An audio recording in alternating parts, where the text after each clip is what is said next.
Daily കൊടുക്കുന്നുണ്ടോ? എല്ലാ ദിവസവും ഇങ്ങോട്ട് വരണോന്ന് അറിയാനാ. വേണ്ട, നടന്ന് ബുദ്ധിമുട്ടണമെന്നില്ല. മേൽവിലാസം തന്നെ അങ്ങോട്ട് അയച്ചുതരാം. വളരെ ഉപകാരം. മേൽവിലാസം NP അംബുജാക്ഷൻ, മലയാള novelist, Ambuj tailors, temple road, Thayankari.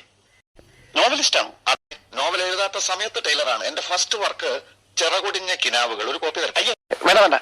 എന്താ, പുസ്തകം അലർജിയാണോ? ഒരു നോവലിസ്റ്റായി താൻ 100 രൂപയ്ക്ക് വേണ്ടി ഇറങ്ങി തിരിച്ചത് കഷ്ടമായി. യഥാർത്ഥ കലാകാരൻ എന്നും പട്ടിണിക്കാരനാ. എന്നെ ഇന്ന് നിങ്ങൾ അംഗീകരിക്കില്ല, നാളെ ഞാൻ മരിച്ചു കഴിയുമ്പോ അനുശോചന സമ്മേളനം, പ്രതിമ ഉണ്ടാക്കൽ, അതൊക്കെ പോട്ടെ. ആ 100 രൂപ കിട്ടിയാൽ എനിക്കങ്ങ് പോകായിരുന്നു. ഇതെന്താ നോട്ടടിക്കുന്ന പ്രസ്സോ? താൻ ചെല്ലി, ഇവിടെ ആർക്കും രൂപയൊന്നും കൊടുക്കുന്നില്ല. അപ്പൊ ആളുകൾ പറഞ്ഞതോ? എനിക്ക് പറഞ്ഞോട് പോയി വാങ്ങി. അല്ല, ഒരു 100 രൂപ കിട്ടിയാൽ ഒന്ന് സ്ഥലം വിടോ. എടോ പോടോ ഒന്നും വിളിക്കണ്ട, ഞാനൊരു മലയാള നോവലിസ്റ്റാണ്. എന്തിനാ സർ? ഇയാളൊരു ശല്യക്കാരനാ, പോരാത്ത നോവലിസ്റ്റും. കുഴപ്പമില്ല, കയറി വേണം മിസ്റ്റർ. എന്റെ നോവല് വായിച്ച ആളായിരിക്കും. നമസ്കാരം, ഞാൻ NP അംബുജാക്ഷൻ, മലയാള നോവലിസ്റ്റ്. 100 രൂപ വേണം അല്ലേ? അങ്ങനെ കേട്ടു. 200 ആയാലും കുഴപ്പമില്ല. വരൂ, തരാം. വരൂ. നല്ല വീട്. നിനക്ക് രൂപ വേണമല്ലടാ? സാർ, രൂപ വേണ്ട, എനിക്ക് നോവൽ എഴുതാൻ നേരായി. ഞാൻ പോട്ടെ. നിന്നോട് ആരാടാ നോവൽ എഴുതാൻ പറഞ്ഞു? ആരും പറഞ്ഞതല്ല, അറിയാതെ എഴുതി പോയതാണ്. ഈ നോവലുള്ളൂ. അവിടുന്ന് പറയുന്നത് പോലെ ചെയ്യാം. ഞാൻ പോട്ടെ.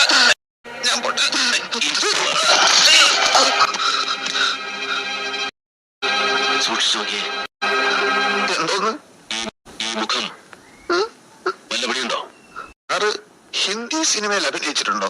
കൊള്ളക്കാരനായിട്ട് കണ്ടതുപോലെ തോന്നുന്നു. അതന്നെയല്ലേ നിന്റെ പേരിപ്പം? നിന്റെ പഴയ കുട്ടിശങ്കരനാടാ ഞാൻ. ശംഖു, നീയോ? ഭഗവാനെ, ഞാൻ സ്വപ്നം കാണുകയാണോ? എന്റെ പൊന്ന് ശംഖു, എനിക്കൊരു പിടിയും കിട്ടിയില്ല. എന്നോട് ക്ഷമിക്ക്. നീയായിരുന്നു ബോംബെക്കാരൻ ലക്ഷപ്രഭു? നീയായിരുന്നു ഈ മാളിക വിലക്ക് വാങ്ങിച്ചത്? എടാ, നമ്മൾ ഒന്നിച്ച് കളിച്ചു വളർന്നവരല്ലേ. നിനക്ക് എന്നെ മനസ്സിലായി, എനിക്ക് നിന്നെ മനസ്സിലായില്ല. പണത്തിന്റെ കൂടെ നിന്റെ സൗന്ദര്യം വർദ്ധിച്ചു, അതുകൊണ്ടല്ലേ എനിക്ക് പിടികിട്ടാഞ്ഞത്.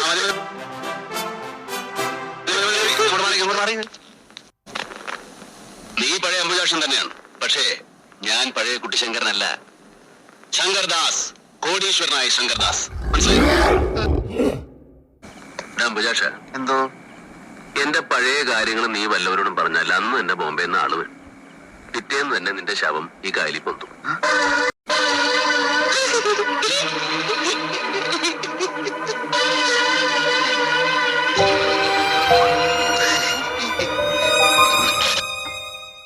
നമസ്കാരം. കുറച്ച് വൈകിപ്പോയി. മാപ്രാണത്തെ ആഫീസിൽ നിന്ന് കുറച്ച് ആളുകൾ വന്നു മനുഷ്യനെ മെനക്കെടുത്തിന്ന് പറഞ്ഞാൽ മതിയല്ലോ. പുതിയ വായനശാല ഞാൻ തന്നെ ഉദ്ഘാടനം ചെയ്യണമെന്ന് അവന്മാർക്ക് വലിയ നിർബന്ധം. എങ്ങനെ പോവും? ഇവിടെയാണെങ്കിൽ നിന്ന് തിരിയാൻ തന്നെ സമയമില്ല. കരയോഗം പ്രസിഡന്റ് TP കുറിപ്പ് നാട്ടിലെ പ്രമാണിയാ. നമസ്കാരം. ഞാൻ ആദ്യം തന്നതാ. ഈ മുറിയുടെ പെയിന്റിംഗ് പൂർണ്ണമായിട്ടും പൂർത്തിയായിട്ടില്ല. അതൊന്നും കുഴപ്പമില്ല. അങ്ങോട്ടിരിക്കാം. യാത്രയൊക്കെ സുഖമായിരുന്നല്ലോ അല്ലേ? പരമസുഖം. പ്ലെയിനിൽ കയറിയ ഉടനെ ഈ പൈലറ്റുമാരും എയർ ഹോസ്റ്റസ്മാരും ഓടിങ്ങി വരികയല്ലേ. കുടിക്കാൻ എന്താ വേണ്ടത്, കഴിക്കാൻ എന്താ വേണമെന്ന് ചോദിച്ചിട്ടുണ്ട്. ഞാനൊരു സ്ഥിരം യാത്രക്കാരനാണല്ലോ. ഫസ്റ്റ് ക്ലാസ്സിലാണെങ്കിൽ ഞാനും ഏതോ ഒരു കേന്ദ്രമന്ത്രി മാത്രം. ഞാനങ്ങനെ ശ്രദ്ധിക്കാനൊന്നും പോയില്ല, നമുക്കെന്ത് കാര്യം. പക്ഷേ പുള്ളി നമ്മളെ അടുത്ത് വന്ന് നമ്മളെ പരിചയപ്പെട്ടു കഴിഞ്ഞപ്പോ ഞാൻ ഓഫീസിൽ ചെല്ലണം, പാർലമെന്റിൽ ചെല്ലണം എന്ന് പറഞ്ഞു ഒരേ ബഹളം. എന്റെ ഒരു ഫ്രണ്ട് ഉണ്ടായിരുന്നു കേന്ദ്രമന്ത്രി. എന്താ അയാളുടെ പേര്?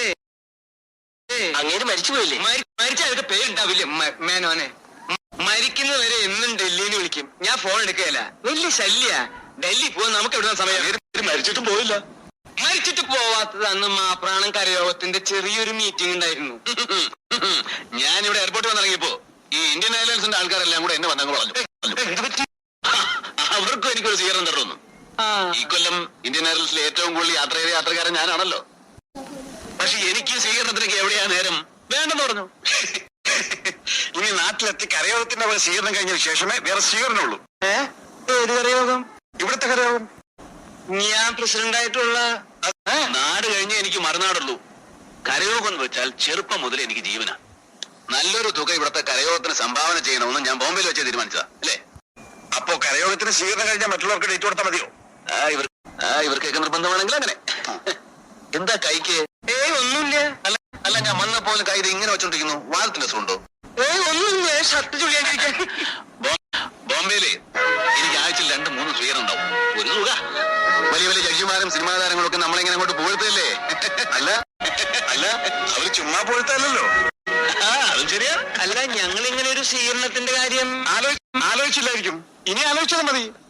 ഇന്ത്യയിലെ ഒരു വ്യവസായ പ്രമുഖൻ നാട്ടിൽ വന്നിട്ട് സ്വീകരിച്ചില്ലെങ്കിൽ നിങ്ങൾക്ക് അതിന്റെ മനക്കേട്.